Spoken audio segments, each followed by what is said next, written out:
ரீசெண்டாக நாங்கள் கொடைக்கானல் போயிருந்தப்போ குறிஞ்சி ஆண்டவர் டெம்பிளுக்கு போகலாம் அப்படின்னு போயிருந்தோம். நடந்தே தான் போயிருந்தோம். நான் கீழே தான் ஹை ஸ்கூல் நியர்பையில் தான் எங்களோட ஸ்டேயிங் பிளேஸ் இருந்துச்சு.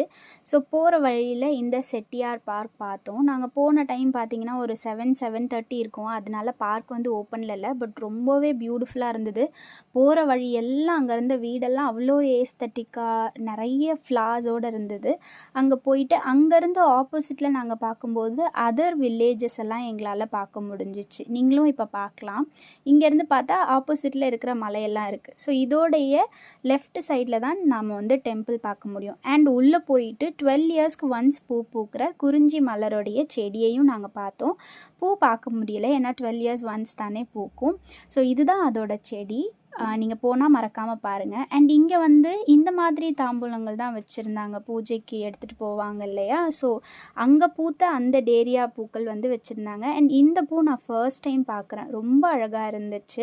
இந்த ஃப்ளாரோட நேம் உங்களுக்கு தெரிஞ்சால் நீங்கள் எனக்கு கமெண்ட்டில் சொல்லுங்கள். என் பையன் எப்போவுமே என்னை சேலஞ்ச் பண்ணிகிட்டே இருப்பான். எங்கள் கூட ட்ரெக்கிங் வாங்க, பொதிகை மலை வாங்க அப்படிலாம் சொல்லிகிட்டே இருப்பான். இந்த இடம் பார்த்திங்கன்னா ரொம்பவே ஸ்லோப்பிங்காக இருந்துச்சு. ஸோ நான் வந்து பாரு, என்னாலையும் ரன் பண்ண முடியும், நான் ஓடி காட்டுறேன் அப்படின்னு சொல்லிட்டு இருந்தேன். ட்ரெக்கிங்னாவே என்னை நீங்கள் வந்து சமதளமாக இருக்கிற இடத்துக்கு கூப்பிட்டு போங்க, நான் அங்கே தான் வருவேன் அப்படின்னு சொல்லிடுவேன். இங்கே எனக்கே ஆசையாக இருந்துச்சு. ஸோ அதனால் நான் ரன் பண்ணி காமிச்சிட்டு இருந்தேன். இந்த இடத்துல இன்னொரு ஃப்ளாருமே நாங்கள் பார்த்தோம். ரொம்பவே அழகாக இருந்தது. இதோட நேமும் எனக்கு தெரியல. உங்களுக்கு தெரிஞ்சிச்சுன்னா நீங்கள் எனக்கு கமெண்ட்டில் ஷேர் பண்ணுங்கள்.